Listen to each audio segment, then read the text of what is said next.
Well, it's an exciting day. Every time you have a game day before a game, I should say, it's always exciting. But when it's your rivalry, it's even more exciting when the circumstances are what they are. It couldn't be a bigger game, bigger weekend. It couldn't be a bigger 2 weeks than we've had. So, looking back on last night, as I said, it wasn't the prettiest game, but we found a way to win, and that was important. I have been proud of this team for how they've responded for the last couple of weeks. But yet we've got our work cut out for us because it only gets tougher. We're going to do everything we can to have them ready. We had a little walkthrough today, a little film session. We got something tonight, and we'll see if they were pretty good this afternoon. So we'll see what tonight goes. As far as the rest of our team, Aaron Henry has been terrific. He's grown. He's become better with the ball. He's become better defensively. There's no question he's one of the best players in this league. And it was done the old-fashioned way. It was earned through process, through trials and tribulations, through good things and bad things. It's just kind of fun to watch him grow. So he and Josh have been our leaders. Frosty's doing a hell of a job in a sling. And right now, our team's making some progress in that respect. As far as Michigan goes, you could argue that they're the best team in the country. They're definitely one of the best 2 or 3 teams in the country. Ironically, they lost the other night to maybe one of the other best teams in the country. When you got 3, 4 teams in the top 8 or 9, when you've got 3 for the last month that are in the top 5, I'd say everybody's due to have what I would consider an off night. And I thought Illinois played awfully well. I thought Michigan played uncharacteristically, not as well as they've been playing. But hard to keep that up through an entire season. They've done an unbelievable job of it. And Isaiah Livers, Eli Brooks, those guys have been around for the duration. I've watched Isaiah grow as a player. I've watched him grow defensively. Eli Brooks, to me, is one of the favorite players of mine in the league because he just kind of embodies everything. He's the glue guy. He's the grunt guy. He's the guy that does all the dirty work, and yet is skilled enough to make shots, make some drives, guard the best players.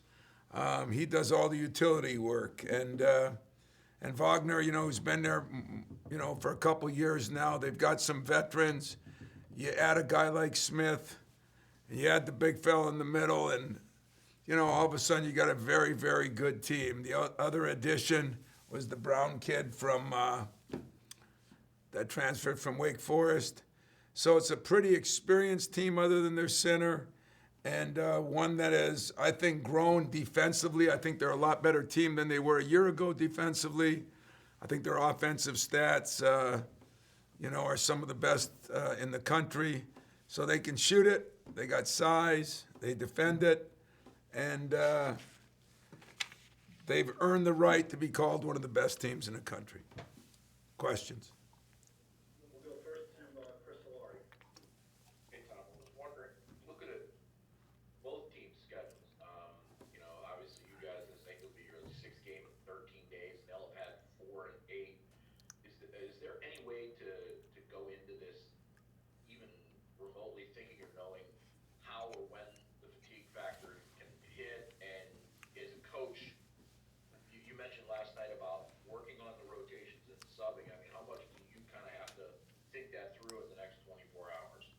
Well, I have to think it through a lot. Whether I'll do anything about it is yet to come. You get into the game and, depending how the game goes. But, for everybody this year, I think you're seeing it. All of a sudden, Villanova goes and gets beat by, not the kind of team they normally get beat by. And, everybody's gone through Tennessee. Everybody's gone through some of these phases where, you don't play as well. Is it fatigue? I would think in most cases it's either mental or physical fatigue. And your point about do you ever know, the answer is no. There's no blueprint for it. There's nothing I can say. The only thing I've learned is, through COVID, you don't just bounce back. I think it takes over a month to get everybody back to where they would be, 2 months maybe. And yet nobody knows that. It's different for every individual. I said I think Josh is coming around. The problem is he came around about 2 weeks ago, just when we started this, what will it be, 7-day games in 15 days or whatever it is for us. And remember, some of those games have been against number 3, number 4, now number 2, then number 2 again. So they're not only games put close together, but they're against some of the best teams in the country, and you got to lay it on the line every night. So I don't know how they are. He knows how they are. I know where we are right now. Whether that fatigue factor fits both of us, I just keep telling my guys there's no such thing as being tired. And they don't always look at me like I'm sane, but that's kind of the battle cry we've used. And somehow, some way, you got to reach down. True champions, great players, they find a way to rise to the occasion. And we're asking a lot of these players, but I'm pleased with where they are, and we'll only find out tomorrow night. We'll go next to Matt Charbonneau. Tom, it's been talked about quite a bit over the last week or so here about the opportunities that this schedule offers. As tough as it is, playing those teams and the opportunity in front of you guys, and you've made the most of it to this point. Can you just explain a little bit about that balance of understanding how difficult it is, but also knowing what's at stake for your team and being able to take advantage of it, make the most of it at the same time? Yeah, that's exactly what we talked about 5, 6 games ago. We did have one of those elephant in the room meetings and talked about it, laid it on the line. I didn't make a big deal about it to you guys then because I didn't want all that pressure on the players. But we do believe here that pressure is a privilege, and it really is. I mean, I've been here when we weren't playing for anything, and we had no pressure. And we had no fun. So pressure is a privilege, and you come to a place like this, and you better understand that early. Now this year, it's been harder to understand that with everything else that's gone on, and people losing their family members, assistant coaches losing them. There's been so many things that have happened, but it is a privilege. And Tom says it every day. You don't have to be here. You get to be here. It's a privilege to be here. So. I'm excited how we've responded. We haven't been perfect. We did go through a stretch where our offense was a lot better. We've gone through stretches where our defense has been really good.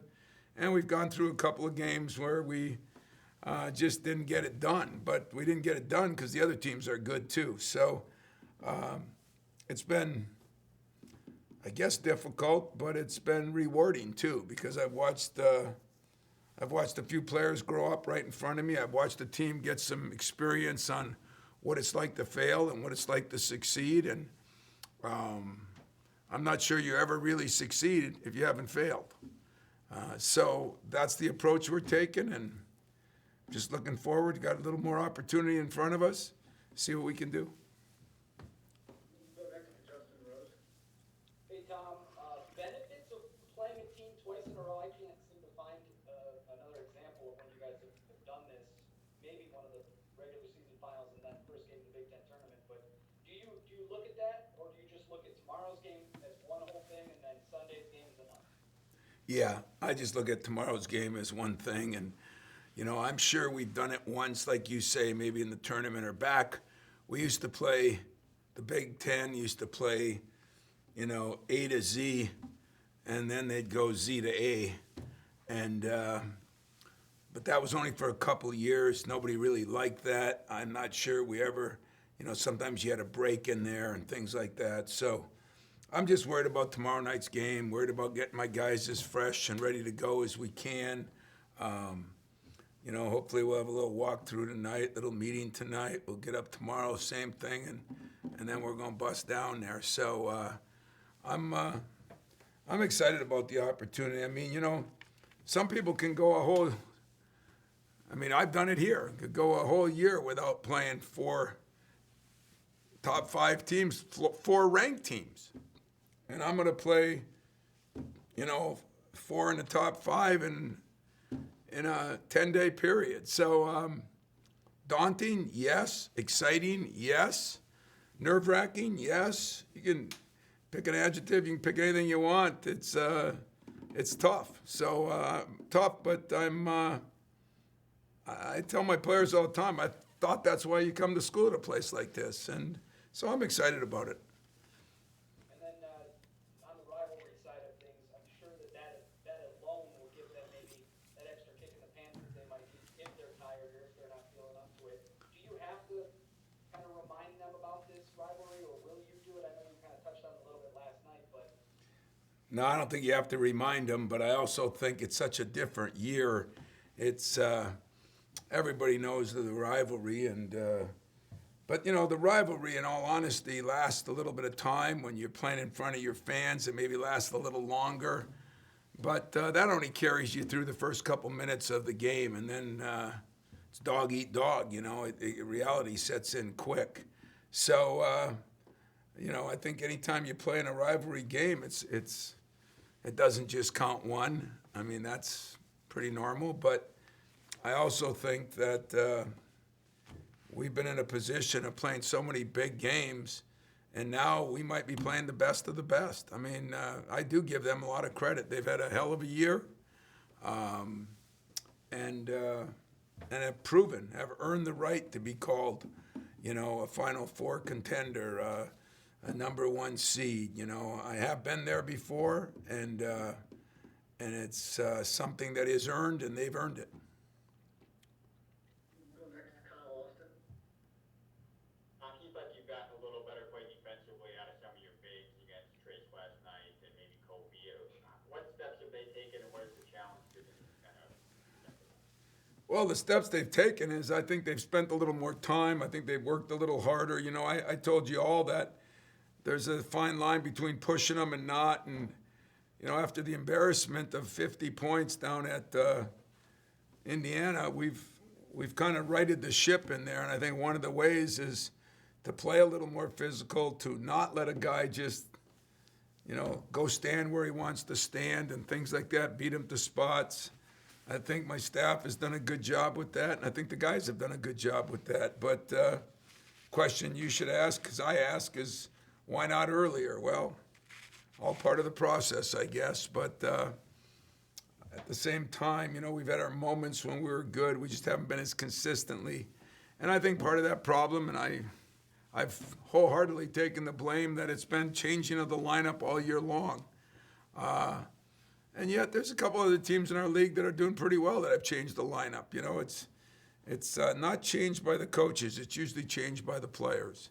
So with that is a good thing and a bad thing. The bad thing is there's not as much continuity or chemistry. The good thing is you develop depth, and you hopefully everybody's playing, so everybody's happier. Would it be easier to play 6 or 7 guys and have a feel for each other? 100% yes.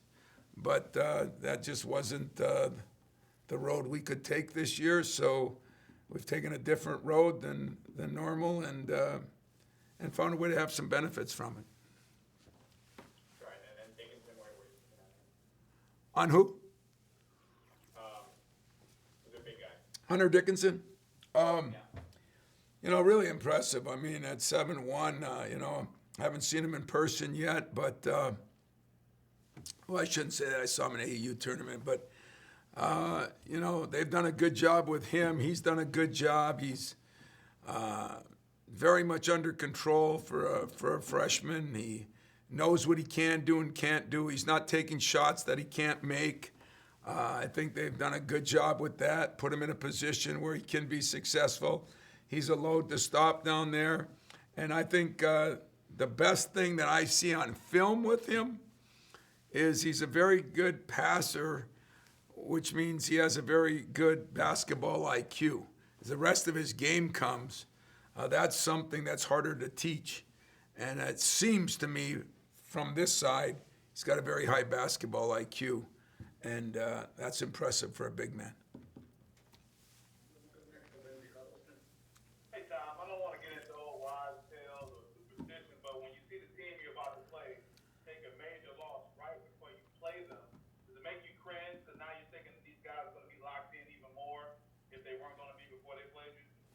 It doesn't. And the only reason it doesn't is I think you're going to, the rivalry game, they're going to be locked in either way, I think. I think we are too, but I could look at it the other way. We kind of embarrassed ourselves at Maryland in my way, so we're not happy either. And, I think in that game, there's no question Michigan did not play as well, but there's also no question Illinois is one of the best teams in the country. And the two guards from Illinois played out of their minds, I thought. And, so Michigan's going to be fired up if they would have won or lost, and probably so is Michigan State.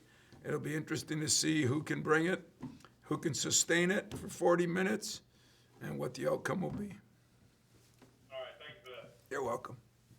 We'll go next to Larry Page. Hey, Tom, two-parter. One about your team, Langford. Have you thought about starting him at point guard or just playing him more there? It seems like it gives you a relatively steady hand with what you've got. Yeah, steady hand. The problem is I just run out of subs, and right now he's walking on his knees, So when you play the point, that is a more demanding position physically and mentally too. So I thought about playing him there some, and I probably will. I'll probably play Aaron there some. But on a steady diet, it's hard to do that right now because then I have no subs. If I'm playing Gabe in there, it just makes it a little more difficult. So, we're going to work around it. We think we've got a good game plan going in for if you can do that in 24 hours or 22 hours, whatever it's been, 20 hours. But, it'll be something we'll do a little bit of. It hurts our running game, but we haven't been running really well. And there's certain guys that push it better than others. Rocket pushes it better than AJ. We're trying to get him to do it more, but both of them probably push it a little better than Josh, just because he, doesn't understand it all. But in the middle of the game when it's on the line, I do have some options to go with big guards, and I have some options to go with smaller guards. And you got to guard them too, And right now, Smith's playing pretty well.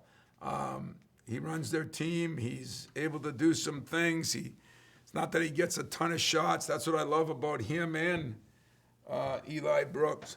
They don't need a million shots to impact the game. One can impact it with the pass. One can impact it with some drives, some screening, some defense.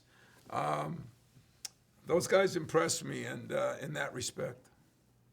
My other question is, if you can put on your big picture hat and humor me, Big Ten hasn't won its title, obviously, since yours in 2000, and I don't think there's any doubt that the Big Ten is the best top to bottom with some top-end talent. Do you think one way or another this will be or could be the year that the Big Ten ends that 21-year drought?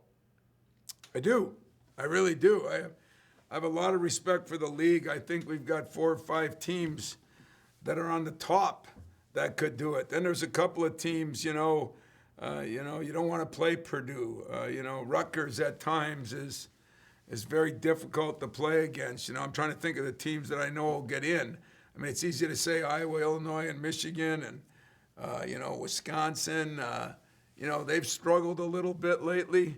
But remember last year they had struggled and won 8 in a row at the end. So I think there's enough good teams that we could get a couple teams in the finals, like there's been a couple times we've been there. I think we were in there with Wisconsin. I think we were in there with Ohio State. I think we were in there with Illinois. I think 3 times of my 8, we were in there with another Big Ten team. And me, personally, I'd love to see a couple Big Ten teams get there again. I'd like to see a Big Ten team win it. It's kind of a shame, but that's how you're judged. You're judged. Sometimes your conference is judged by, well, you haven't won a championship, and that's rightfully so. I understand that, but I'll tell you what, if there's any conference that's been close to as good as ours, top to bottom this year, or in a lot of years, I'd like to see it. We'll go next to Audrey Dahlgren. Hi, Tom. Hopefully you were able to get a little bit of sleep last night. Does it look like it? The fatigue aspect, I have kind of a two-parter as well. Number one, did you reach out to Magic, or did you reach out to anybody in terms of, because you said you're going to pick some people's brains, maybe in the sense of when it came to helping your guys through the fatigue. I did not get a hold of Irvin, but you know what I did is I looked back on some of the guys that I went through some things with and thought of how we handled it. If I was to be perfectly honest with you, from 2 o'clock last night, a couple hours sleep, back in this morning, and then it was a long day for us. I haven't made many calls. I might do some tonight because right now I'm just concerned with making sure we get a game plan together on what they do, and that's kind of all my focus will be till 9 o'clock tonight. Then after that, I'll take an hour or two to be just a regular human being for a while and still doing some work, but maybe getting a hold of some people. And, I think I know mostly how to handle this. It's, I think as I talk to anybody, the problem will be there's nobody I can talk to that said, well, we had some guys that come off COVID, or we had some guys that did this. I mean, because nobody's been through that. Not Magic, not Steve Smith, not Mateen, not Denzel, not Draymond. None of those guys, have Jaren, or, Jaren's had some injuries, Miles, none of them. So I would look at it as I'm just going to have to suck it up and maybe talk to a few, but most importantly is just realize that, yes, there's going to be some guys that are fatigued and tired, and nobody gives a damn. They really don't. What we got to convince them is for 40 minutes, there's no fatigue, there's no tiredness. You just got to do the best job you can do. But never has there been a 2-week period like this. So, the reason I almost, really, really wanted to talk to Irvin, and still may, is because I remember watching those Celtic Lakers where they'd play on one night, fly across country, play a night later, fly across country, play 2 nights later. That seems like it'd be tougher than what we're going through. But you had the pandemic in there and what these guys have been going through, and maybe it's not tougher. And then, you guys, Michigan, the rivalry is solid with you and Michigan. And so, but the magnitude of it to be 2 games just back to back, kind of going off Justin a little bit, but how does that just increase it? Not the allure of it, but, what does it add, or what will it add when these 2 games are done? Well, I don't think, I don't think Juwan would like to play 2 games back to back. I don't think I would against anybody, but it's the cards we're dealt, and that's what we got to do. The good news for me is I wanted to get 20 games in this year, and we're going to get 20 games in, it looks like.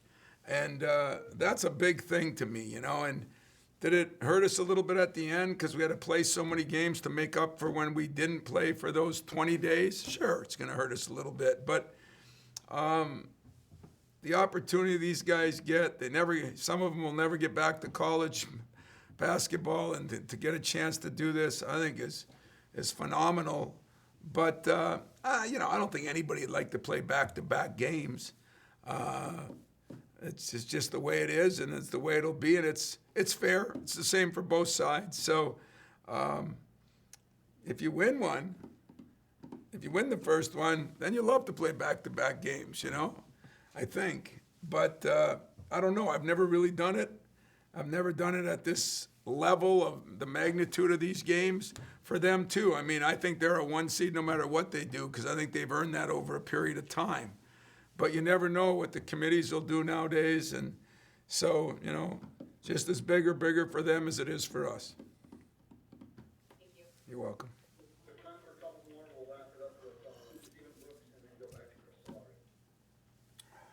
Hey, Ron, I'd like to go over this discussion. With the reality of, having 2 bites at the apple against Michigan here, will part of your message be to try to keep it as if there is only one, just so it's not even in the back of their minds, like we do have another shot at this, if things don't go right? Would that be part of your message, to just treat it like it's only one and you don't really have that mulligan, I guess?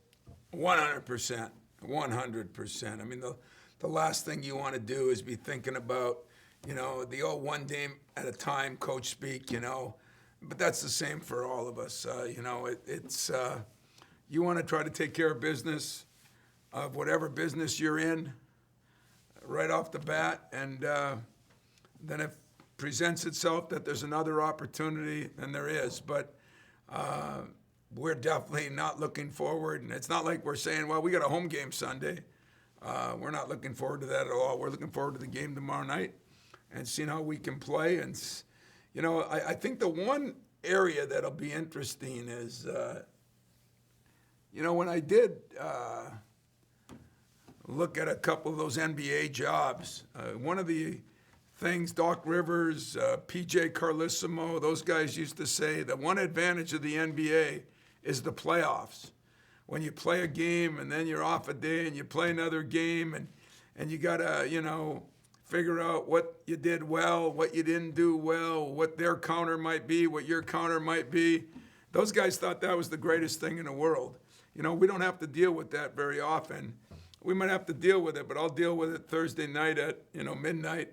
I'm not dealing with it today or tonight or tomorrow at all. I'm dealing with that one game, try to win that game. And after that, we go from there. Thank you. You're welcome. We'll wrap it up with one from Chris Solari. I wanted to know that you've probably been looking more ahead maybe than backward at the Indiana game. But I just wondered with what you saw in Marcus last night and his performance, because it seemed like there were some of the maybe the best stretches he's played in a Michigan State uniform on both ends of the court. You know, it's funny you say that. I had a couple of friends of mine around the country, a couple coaches that called me and said the exact same thing. And I do think he deserved a little more credit than maybe we all gave him, you know, because he ran pretty well. He blocked shots. He got some rebounds. He had some energy. You know, Marcus has, you know, it's been a rough go, but as he still matures what he still has to do, but as he does, you know, I haven't given up on Marcus at all. You know, I still always remember the Morris Petersons in my first couple of years, you know.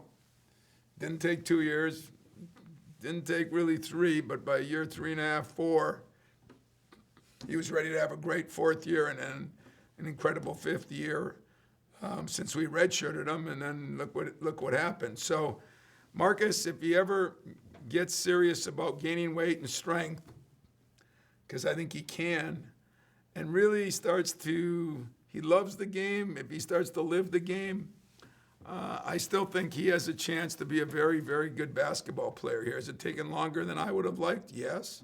Longer than he would have liked? Yes. But, you know, it's part of the process, and the process is different for every kid. And as long as you see some progress in the process, and there's been times I haven't, but there are times this year that I really have. And then, you know, it's got to be the right opportunity. And he's getting that opportunity. He's working harder. We put him on a scout team so he could get more reps, more minutes, better conditioned. I really think that's helped him. And he'd be a good guy to get in here to make sure you guys could talk to him. So I'll see if I can do that in the next day or two. All right, Coach, that's all we have. Well, I hope you guys, I don't know if, you know, are they allowing any media down there? Small number. Small number? Well, those of you that are going down there, I hope you enjoy it. Those of you that are sitting home having a beer and just kind of relaxing, you know, have a pizza and a beer on me, and see if we can find a way to play a little better offensively tomorrow and just as good defensively. It'll take a monster effort, as I said, and yet that's what rivalries are about. That's what best games are all about. That's what playing the best teams are all about. And that's what tomorrow night will be all about. So thanks a lot. See you.